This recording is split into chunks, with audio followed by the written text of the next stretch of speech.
اهل علم یو واقعا نقل کوي وی د حجاز په دې ځمکه باندې یو ډېر مالدار سړی و، ښه ژوند او زندګي تېرېدله. یوه ښځه وه، دوی لوریانې وې.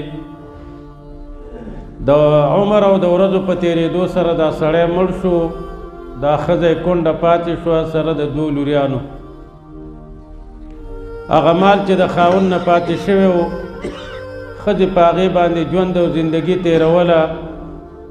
خو چې کله دنیا څومره ډېره شي او آمدن ورته نور نه وي، نو که غرونه هم وي نو هغه ختمیږي. د دنیا په ختمېدو سره ښځه قرضدارې شوله او د ګاونډ او د کلي والو اعتماد نور ختم شو، چا ورسره قرضداري نه کوله. ښځه مجبوره شوه خپلې دواړه لوریانې ځان سره کړې او د دې کلي او علاقې نه چېرته لرې بل کلي ته لاړل. یخه یخني ده، جمع دی. د شپې هغه کلي ته دا زنانه ورسېدله. یو جومات دی چې خلکو پکې مونځ هم نه کولو. دې جومات کې دا خپلې دواړه لوریانې کېنولې او تپوس یې وکړه چې دلته څوک مالدار سړی شته دی چې کونډو یتیمانو له پناه ورکوي. خلکو ورته یو مشر سړی مسلمان وښودلو چې دغه سړی ډېر نیک سړی دی، دې ته ورشه، کیدی شي هغه ستا مشکل حل کړي. دا زنانه ورله دې مسلمان ته دروازه یې وټکوله. هغه مسلمان راووتلو، ورته وایي څه خبره ده؟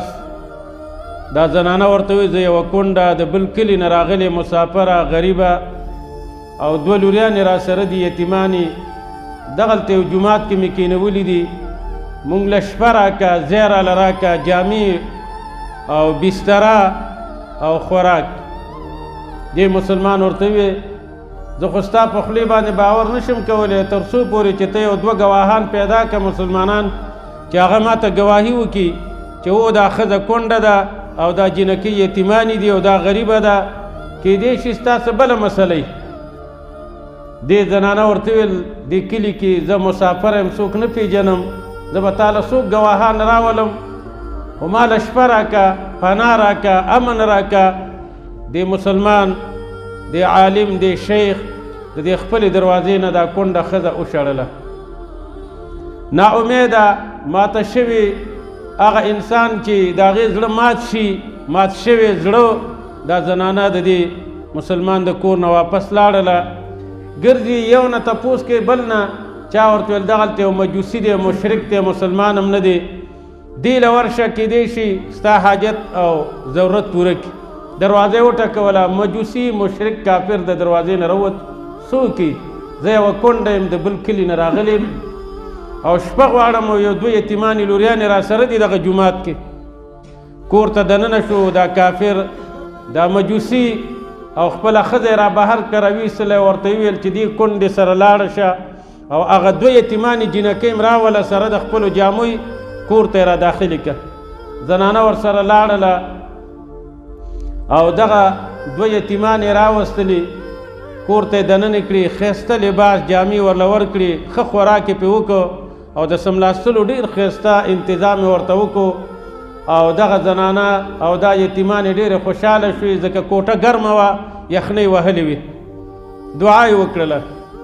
وروڼو شپه ده، شپه چې کله نیمایي ته ورسېدله، دا مسلمان دا وده دی، ګوري ورځ د قیامت ته او د حشر میدان دی، محمد رسول الله صلی الله علیه وسلم ولاړ دی او د شفاعت جنډه ورسره ده.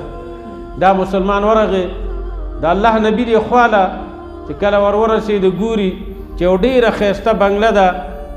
اهل علم فرمایي وایي د دې بنګلې نقشه داسې وه، د شنو زمرودو نه وه، یاقوت او ملغلرې پرې لګېدلې وې او د پاسه پرې یوه ګمبزه وه چې دې ګمبزه کې مرجان او ملغلرې لګېدلې وې. دا مسلمان د الله نبي ته فرمایي یا رسول الله صلی الله علیه وسلم دا کور د چا دپاره دی؟ د الله نبي ورته وفرمیل دا داسې یو مسلمان چې زما امتي مسلماني او شرک د الله سره نه کړی او موحد د توحید په حالت کې راغلی وي. دې مسلمان ورته ویل دغه صفات ما کې دي یا رسول الله، اجازه ده دې کور ته ورشم؟ نبي علیه السلام وفرمیل نه، زه ستا مسلماني اله منم چې ته یو دوه ګواهان دلته ما ته راولي او هغه ګواهي ورکړي چې و دا سړی مسلمان دی، زه نه پوهېږم چې ته مسلمان یې که ته بل څه. سړي چې اخوا دېخوا وکتل و یا رسول الله دلته خو څوک نشته زما په مسلمانۍ ګواهي ورکړي. ونو په هغه توره شپه چې ستا دروازې له هغه کونډه ولاړه وه تا د هغې نه ګواهان غوښتل، نو یا به ګواهان راولي دې کور ته به دننه کېږي او چې ګواهان نه واپس شه دې کور کې ستا ځای نشته. سړی و یو دم راپاڅېدم چې ګورم توره تیاره ده، په خپله بستره پروت یم، ځمکه راله ځای نه راکړي. دا مسلمان وایي د شپې نه مې منډې را منډې هلې ځلې شروع کړي. ورځ تېره شوه، 2 ورځې تېرې شوې. په 3مه شپه باندې راته اندازه ولګېدله چې دلته هغه مجوسي که هغه کونډه او یتیمان.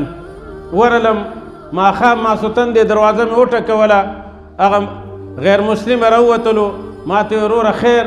وایي ما ورته ویل دلته یوه کونډه ښځه راغلې ده او 2 یتیمانې جنکۍ دي. وایي راته ویل هو ستا دي؟ وایي ما ورته ویل زما نه دي خو دا مسلمانانې دي، زه غواړم چې دغه مسلمانان خپل کور ته نقل کړم او د هغې په عوض کې تا له 1000 دیناره درکړم چې تا د دې خدمت کړی دی لکه ته غیر مسلمه یې. 1000 دیناره د مسلمان نه ویستل، د کافر ته پیش کړل چې دا واله. هغې ورته ویل زه کافر نه یم، زه غیر مسلم نه یم، الحمدلله چې ما ایمان راوړی دی د دغې کونډې او د دې 2 یتیمانو د برکته زه مسلمان شوی یم. وایي ما ورته ویلې چې دا قصه څه ده، دا قضیه څه ده چې تا ایمان راوړی دی ته مسلمان شوی یې؟ وایي راته ویل چې په کومه شپه ما دې کونډې او یتیمانو له شپه ورکړه، د شپې ګورم چې ورځ د قیامت ته او خلک یو خوا بل خوا منډې وهي چې ګورم په یو ځای کې محمد رسول الله صلی الله علیه وسلم ولاړ دی. زه ورغلم، د شفاعت جنډه ورسره ده، خوا کې یوه ښایسته بنګله ده په دغې اوصافو باندې موصوف. ما ورته ویل یا رسول الله صلی دا بنګله د چا ده؟ وایي ما ته ویل دا ستا ده او ستا د اهل کورنۍ دپاره ده. وایي ما ورته ویل زه خو مسلمان نه یم که نه؟ وایي راته ویلې چې ستا په تقدیر کې الله ایمان لیکلی دی، جنت یې لیکلی دی، زه خپل اهل او بچیان دې ځان سره واخله او هغه کونډه ښځه چې تا د هغې تربیت او ښایسته شپه دې ورله ورکړې ده او د یتیمانو هغې باندې د شفقت کړې د هغې د برکته دا کور ستا دی، زه مبارک دی جنت ته داخل شه. زه چې د شپې راپاڅېدم مې یا الله دا شپه به کله سبا کېږي او رڼایي به لګېږي چې د مسلمانانو جوماتونو کې اذانونه شروع شي. کله مې چې اذان واورې ډېر خوشحاله شوم، غسل مې وکړ ومې لمبل او د مسلمانانو جومات ته رالم. ما ورته ویل چې ما ته کلمه ووایه، کلمه یې راته ویله، زه الحمدلله اوس مسلمان یم. دا 1000 دیناره دې ځان سره وساته چې لکونه کروړونه دینار راوړې، نه هغه کونډه درته سپارم او نه هغه یتیمان درله سپارم. افسوس چې هغه مسلمان د دې لوی خیر نه محرومه او یو مجوسی او مشرک او کافر الله د یوې کونډې او د 2 یتیمانو جنکو د برکته وبخل. پوهېږئ چې یو مسلمان ته به کور کې کونډه یتیمانې پاتې، ګوره یتیمان بچیان به پاتې، هغه ته دیکه کې د هغې د جیب نه پیسې راوباسې، د هغې د لاس نه پیسې رالې، هغه به هغه پیسې به جمع کړي چې زه به هغه یتیمانو له څه ویسم. ته ظالم به هغه بېروزګاره کې بېکاره به کې د هغې د هغه یتیمانو حق به راوالې، هغه به ماښام کور ته ځي، هغه کونډه به ورته وایي لالا وروره څه دې راوړي دي، هغه یتیمان به ورته وایي لالا کاکا څه دې راوړي دي. دا به نه یو ظالم را باندې راغی، دوکان یې رانه واغست، یو ظالم را باندې راغی، وظیفې نه یې لرې کړم، یو ظالم را باندې راغی، زما په جیب کې جمع شوي پیسې رانه واغستلې. داود علیه السلام وفرمیل الله څوک چې په د کونډو سره همکاري او کفالت کوي او د یتیمانو کفالت کوي د هغې جزا څه ده، بدلی څه ده؟ الله ورته وفرمیل ای زما نبي ورځ د قیامت چې سوری بني د عرش سوری به چا چې د یوې کونډې او د یو یتیم هلک او د یوې یتیمې جلۍ کفالت او حفاظت او ساتنه کړې ده، زه به د دغې عرش په سوري د لاندې ودروم. الله دې دغه لوی سعادت زمونږ او ستاسې نصیبه وګرځوي. الله دې مونږ او تاسې د هر قسمه قهر غضب غصې نه وساتي.